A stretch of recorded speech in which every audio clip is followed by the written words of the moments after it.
There is only one job President Tinubu has to do, and that is to restructure Nigeria. Only one singular job. As president for 4 or 8 years, only one singular job he has to achieve, and that is to restructure Nigeria. That's why I'm supporting a Tinubu only on restructuring. If he fails to restructure Nigeria, there will be big trouble for the Yoruba nation and for the Igbo nation also, the Biafrans. Now, prominent Yoruba leader and national leader of the Yoruba self-determination movement, Professor Akintoye, has said that Yorubas all around the world, he's calling for Yoruba global unity. Global Yoruba unity. Yoruba nation will be great within 5 years. I told you that different regions have different agenda. The Southwest is using Nigeria so as to dump Nigeria at the end of the day. The Southeast has already made up their mind that this Nigeria will never benefit them in any way or guise. Forget those that are asking for presidency or what have you. The system is flawed and has failed.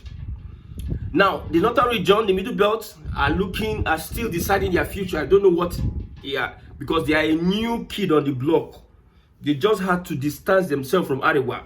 But the Fulani want to dominate Nigeria and use Nigeria as an estate of impoverishing people, becoming master, having a master-slave relationship with the people in Nigeria.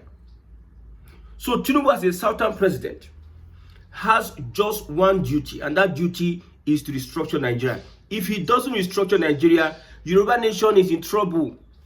Okay, you think we are playing? What we are talking, you think people, we don't understand what we are doing. There are so many things going underground that you are not privy. There are so many information going on that you are not privileged to have access to. Now, let's read this report. Now, Professor Akintoye is calling for global Yoruba unity, urging the people to work towards building a brighter future for their nation. Their nation, Yoruba nation. Yoruba nation, their nation. He says, we Yorubas will make our country a great nation in the world in less than 5 years by God's power. Professor Akintoye declared, this is your duty. As much as we all come and join hands together to restructure this country, it is going to be easier for us to have a regional system of government. And what the Igbos have been longing for a very long time, they will have it at this point in time. I told you, there are so many ways to enter a farm. I want Biafra. I know that Nigeria is not designed to work. The leaders before now said so many things about Nigeria, except some people that are ifulefus. Awolowo said that Nigeria is a mere geographical expression, a selfless leader for his people. The same thing Akintoye is doing for his people, calling on all Yorubas. And you see, systematically they are preparing for an exit. Systematically. Tinubu is now president. Most projects go to the Southwest. Most appointments go to the Southwest. Exposure, connection, and experience. Preparing Yoruba nation underneath. The only thing he needs to do is that if he's able to push the National Assembly to correct the 1999 Constitution, whereby there will be referendum and whereby we can have state police restructuring through resource control. From resource control, we get into regional system of government. That is the only thing that will work for Nigeria. My brother, if Tinubu rules for the next 20 years, Nigeria is not designed to get better. So now here I talk. I'm sounding this at the top of my voice. Nigeria is not designed to get better. Some people are surprised that these guys are not talking about Yoruba nation again. They're asking for Yoruba unity. Under a Tinubu administration, they are calling for Yoruba unity. Yorubas, now you have the chance at presidency. Come together, work together, build structures, preparing for a restructuring, because what is coming is beyond. See, the Igbo man have seen what is coming a very long time. What is coming? The global stage, global systems are changing. China is changing the whole game. America in no short time will not be the world power anymore. You see, the economy of America is a bit crumbling. America will be looking for new grounds whereby they will use new markets, and Africa is the target. Wherever America steps in, anywhere in Africa, you are going to be their servant. So if America remember Nigeria, with what is happening with them and China, if they want to expand their horizon, they remember Nigeria is going to be under bondage for how many years as possible. And remember, the Fulani are those that are willing tools for any imperialist to exploit African resources. Look at how France and co are salivating over Burkina Faso. Whether the guy is doing well or is not doing well, so far the people are making a decision of their own. Whether they say, some people say they are changing slave masters. They are changing slave masters. You change from France to Russia. France has been there for a very long time. What has the development, or what has France contributed to developing Burkina Faso? So France has been there over the years. No development, no movement. Economy is trash. The people are being impoverished. And France, I don't know, why is France wanting to come back? If you are blaming them from leaving France to Russia, I told somebody before, I said, they need a backing of a superpower, because if they don't have backing of a superpower, France will just crush them. So seeing Russia at their back, they know what they are doing in Burkina Faso. Whether the guy is doing road or not, using propaganda whatsoever, the people want it like that. That's a system of government that if you allow America to determine, or the imperialists, let me not even call America, if Tinubu does not restructure Nigeria as we speak, when a Fulani gets to power, what Abacha did will be child's play. What Buhari was trying to do will be child's play. They will make sure that they solidify their grip on Nigeria for the next 100 years. You will not be able to challenge them if they have an opportunity at power. The Emir of Castina, when Tinubu was on a 2-day visit to Castina, Emir of Castina came late. When the president entered, they closed the gate. In Castina State, I'm telling you a story. They closed the gate. There's a video for that. So he tried entering. They don't allow him enter. What happened? The guards, Castina guards, broke the gate and entered. They broke it. The president was seated and they closed the gate. They closed the door of the hall. But the emir came late and he was not allowed to enter. The emir, psychology. Let's use our psychology and think. What these guys are capable of. They are not interested in good governance in northern Nigeria. They are not interested in making Nigeria better. They are interested in taking over your lands, dominating you. That's what they are interested in. Making you that they are slaves and Islamizing Nigeria. So Yoruba Nation Self-Determination Group, led by Professor Akintoye, has come out to say that Yorubas all over Nigeria, all over the world, they should unite. So I'm talking to Ohaneze. I'm talking to our leaders in southern Nigeria. Nnamdi Kanu says he will be out of whatever he is very soon. If Nnamdi Kanu is out, let's forge a way ahead, because all these leaders we have in Southeast, all those are not ready. They're ready to sell Southeast. Look at Enugu State Airport. They're ready to sell it for their own personal gain. All these old men. The future lies in the young leaders of the Southeast. So Nnamdi Kanu coming out, or whoever, let us solidify our base. Let us start preparing for an exit.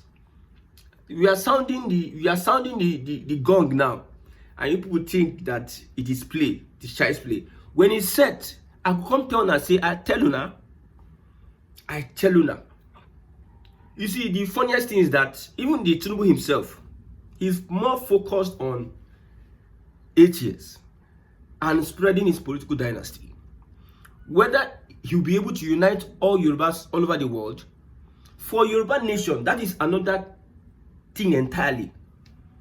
Whether he'll be able to do that, that is another thing entirely. Because I see these Yoruba leaders, they are nothing compared to the Awolowos of those days. An Awolowo that would sacrifice his life for his people. Will Tinubu do so? Can Tinubu sacrifice his life for Yorubas? Can your Yoruba leaders, those that are saying, Emilo come, we are Yorubas, we are this, can they sacrifice themselves for you? For those that are spewing bigotry on their behalf? You don't have leaders. So if Tinubu misses restructuring Nigeria, he has the opportunity now. If he misses it, woe betide anybody that complained 2031 when a Fulani person enters. If he's able to bring in somebody else, you see as Katsina State guards break that door, enter where President did. They don't care. They want to flog anybody, any GSS stopping them. The guards wanted to flog. They're willing to do anything. They will bring that gragra come 2031. And since Tinubu is calling everybody's bluff, you now know who the Fulanis are. You never know them. Go and read the story of Afonja. You know who the Fulanis are. What they want to achieve is superior to their humanity. They value their cows more than you. They will laugh with you. They will play with you. They can even get married. But when it is time to carry out the attack, you understand that these guys are a different breed of human beings. So it is an opportunity.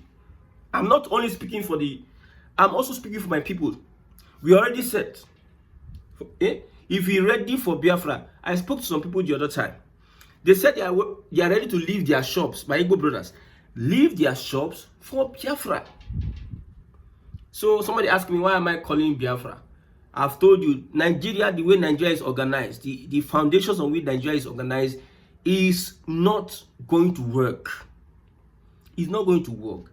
In fact, I don't think there's nothing. There's nothing. If Angel Gabriel comes to become Nigeria's president, there will always be a problem. He is not going to rule forever. Okay, let's assume Tinubu spends 8 years and does one or two things. If he lives there, another person will come. Tinubu will be very old at that point in time. It is just a circle. So one thing that Tinubu, if he fails to do, he has failed forever, is if he doesn't restructure Nigeria. Also, our Federal leaders have kicked against this indigenization policy by Benjamin Kalu. We have leaders in the southeast, instead of how they should think on how they can be able to solidify their regional base. Because now, if you're a leader and you build road, school and hospital, and you call that achievement, I will pour spit for your face. I will bring a picture like this. I will pour spit for your face. If you're a leader, a primary 6 student, or a JSS1 or JSS2 or JSS3 student, if you give them a contract to build a school hospital, they will do it. So what is there?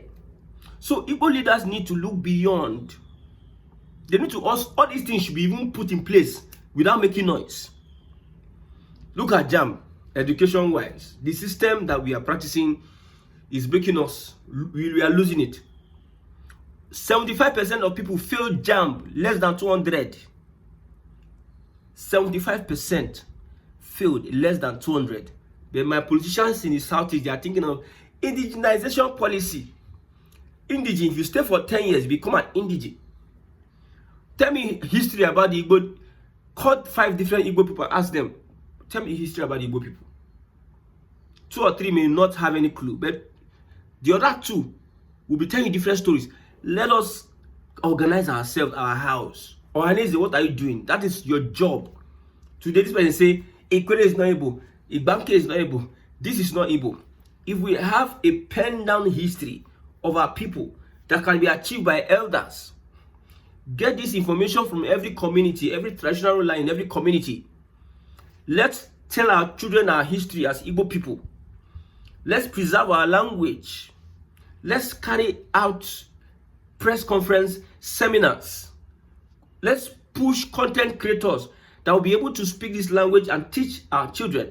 Let's develop apps that will sustain our language, because we are losing it as a people. And when you say, some people say, can you speak Igbo? Can you speak this one? I'm talking about the problem. You are diverting the whole thing to another side. Born in Lagos, and I'm even much more concerned. You know that I know what I'm saying. But instead, indigenization policy. Tinubu is not happy with Abia State. The Yorubas. are using style to speak for Yoruba nation. Yoruba unity, global Yoruba unity. The Prof Akintoye is using style to support the government of Tinubu. Using that, okay, Yorubas, let's unite. This is our time. This is our time to shine. We are in power now. Let's unite and make sure that we harness our potentials and all that we have. That's what you see. That's what is going on now. Tinubu may be Nigeria's last president. I stand by my word. I stand by my word. Tinubu may be Nigeria's last president. I want to read this thing about Afenifere. Afenifere kicked against the bill proposed by Kalu. Now, reacting to a statement issued by its National Publicity Secretary, Afenifere called for a caution over a bill seeking to confer indigenship on a person who has stayed in a particular place for no more than 10 years. Yes, to avoid the possibility of aggravating ethnic tension and violence. The House of Representatives recently passed for a second reading some bills for the amendment of certain sections of Nigeria's 1999 Constitution as amended. One of the bills that was sponsored by the Deputy Speaker of the House, Benjamin Okezekalu, and 6 other lawmakers, undergone a second reading on Wednesday, March 26, 2005. The Indigene Status Bill seeks to grant indigenous status and rights on anyone who has lived in a particular area for 10 years or on a woman who is married to an indigene of the area. Look at China. China is taking over the world, but they still preserve their culture. They still preserve their ethnicity. But we have foolish Igbo leaders that most Igbo people cannot even speak the language, don't understand, they cannot read the language. They don't know that is a trouble, that is a problem. Or unless they don't know that is an imminent problem. Igbo literacy is dwindling. They don't know it's an imminent problem. People are not passing their language to the next generation. They don't know it's like extinction. They don't know. They are there going to Abuja, saying also rubbish. Rubbish. I don't see. I've said it. The Igbos of those days are different from the Igbos of now. Victimizing a Nnamdi Kanu. Victimizing Nnamdi Kanu for trying to open our eyes to the reality of, see, it will always get worse. See, all these things we are saying, okay, Buhari and Tinubu now, how is he getting better? They are gaslighting you, they are deceiving you. With the gaslighting and deceiving, you say, okay, oh my dad. Nigeria is going through painful restructuring. There will be light at the end of the tunnel. Things are getting hard. Somebody that promised that reduce their purchasing power, widen the tax nets. Somebody that said same thing is come to gaslight you. And you think Nigeria get even the Bible didn't talk about the world getting better. Tribulations upon tribulation shall arise. Famine upon famine shall arise. I'm telling you. Israel in Egypt, they were secured in Goshen. They did not forget their culture, their practice, their heritage. That's why even though they went through captivity, they could not break them because they did not neglect their culture and heritage, their language and what have you, their religion. That's why some Fulani will just come say, there's nothing like religion in Islam. There's nothing like Yoruba in Islam. And this one, Imam cannot bow to a traditional ruler. Undermining people's language, culture, and heritage. That is the plan. Some people, their language has gone extinct. They don't have identity anymore. Some people, they are even the Hausa people, when we on our own festival to identify Hausa people, the Yorubas are busy doing theirs. Igbos are also doing theirs. The Hausas, where is your own? They are slowly erasing your identity. Before you know, you don't have an identity, you don't have a language. You don't even look like anything again. You become a slave. So, I hope the Yorubas are going to take it serious. Calling for Yoruba unity. Everyone come together, join us together. Let us restructure Nigeria. That's the best thing. That's the reason why me and they even do content. Because if I even talk about Nigeria, if I talk about Tinubu's government and the shortcomings, my brother, we not gonna live here. If I talk about the gaslighting and the propaganda, we not live here. We not live here. You want to deceive yourself? We stay here now. If you think that a government can come and do better, sit down here and be looking. And time will be going. Just yesterday, it was Buhari. 8 years don't go. Tinubu, 2 years. This May. 2 years. May 29. 2 years. 10 years don't go. Of your life. You're not getting younger anymore. Look beyond the shine word they are telling you. Shine word. I pity for two people. I pity for the Igbos and I pity for the Hausas. I pity for the Igbos and the Hausas. As much as I'm a proud Igbo man, from now to the end of the age, if we are to come back to this world again, I will come back as an Igbo man, preferably in the southeast, born in the southeast, bred in the southeast. But when I look at some things we are doing, so many inconsistencies. Look at Samanekpa and Co, Nkere or Abrezi, Rose and what is that one's name? Those two guys. These are people that want to achieve Biafra. And somebody will just come from nowhere and say, hey, what these people are doing is deeper than you know. What? May God help. Help una wait for this Nigeria bondage. May God help all of us.